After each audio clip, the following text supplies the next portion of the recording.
आज बईपारीगुड़ार समस्त जनसाधारण तातिकी थिले जे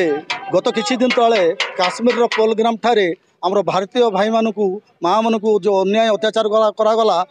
आउ से गुली कर हत्या करागला तार प्रतिवाद रे आज बईपारीगुड़ा ब्लॉक रो समस्त जनसाधारण माँ भौणी मैंने ये प्रतिवाद सभा जोग देते आउ शपथ नहीं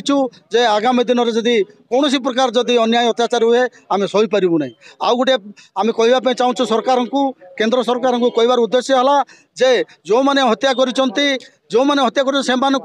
धरी से फांसी दंड में झुलांतु बोली आम प्रतिवाद करुचु आमर दुकान बजार बंद करने दुकान बजार भाई मैंने समस्ते बंद करते गोटे सका 8 ରୁ 11 पर्यंत समय देलु समस्त दुकान बजार खूब सुंदर भाव में बंद करी शोभा यात्रा सामिल होते से आम धन्यवाद ज्ञापन करुचु। आज बईपारीगुड़ा अंचलवासी तरफ एक प्रतिवाद रैली और प्रतिवाद सभा करा गत 22 तारीख दिन पहलगाम ठारे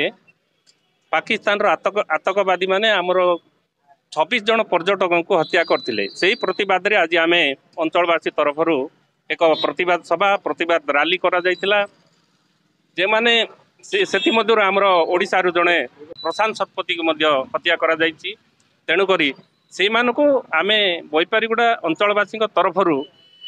केंद्र सरकार को निवेदन करचु जे जो माने नरसंहार कर